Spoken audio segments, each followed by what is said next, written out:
C'est une vidéo de propagande diffusée aujourd'hui par la milice paramilitaire Wagner.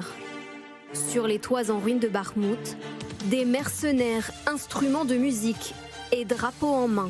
Les hommes de Wagner, qui se font appeler les musiciens, prétendent avec cette vidéo avoir presque atteint le centre de la ville.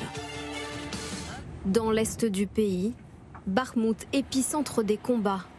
Détruite à 80%, la ville est un champ de bataille. Les soldats ukrainiens, eux, sont résignés. Depuis un peu plus d'un mois, nous subissons des pertes importantes. Nous n'avons pas assez de personnel sur les positions. On ne dort pas assez, il fait froid, il pleut, le temps change sans arrêt. Les frappes et les assauts sont constants. Tout le monde est sur les nerfs. Je pense que Bakhmout va très probablement tomber, car je réalise contre quel pays nous nous battons. La désillusion, quand d'autres essayent de rester optimistes.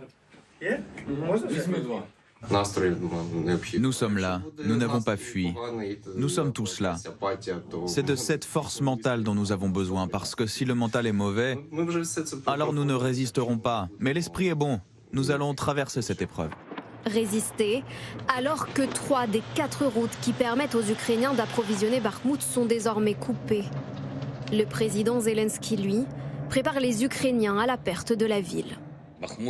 À Bakhmout, la situation devient de plus en plus compliquée. L'ennemi détruit constamment tout ce qui peut être utilisé pour protéger nos positions, pour la fortification et pour la défense. Nos soldats qui défendent autour de Bakhmout sont de véritables héros. La bataille de Bakhmout, symbolique plus que stratégique.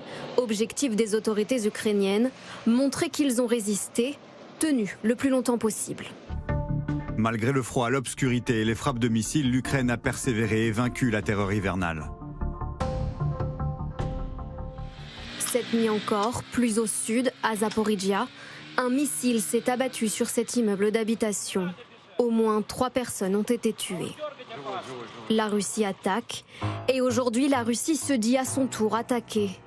Les Russes accusent l'Ukraine d'opérations d'intrusion sur leur territoire dans une région frontalière.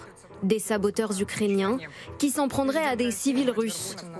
Le maître du Kremlin annule une visite dans le Caucase pour prendre la parole à la télévision. Les soldats russes protègent les gens des néo-nazis et des terroristes. Ils se sont infiltrés dans le territoire frontalier et ont ouvert le feu sur des civils. Ils ont vu que c'était une voiture civile.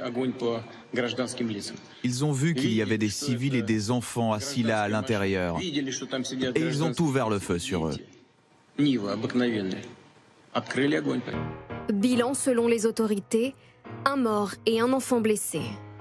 Le gouvernement ukrainien, lui, retourne l'accusation contre les Russes. L'histoire du groupe de sabotage en Russie est une provocation délibérée et classique. La Russie veut effrayer son peuple pour justifier l'attaque contre un autre pays. La guerre en Ukraine, au cœur des discussions du sommet du G20 qui se tient en ce moment en Inde. Pour la première fois depuis le début de la guerre, à l'abri des regards, le secrétaire d'État américain Antony Blinken a rencontré son homologue russe, Sergueï Lavrov, pour lui demander de mettre fin à la guerre. La Russie campe sur ses positions et a trouvé un allié de taille, la Chine.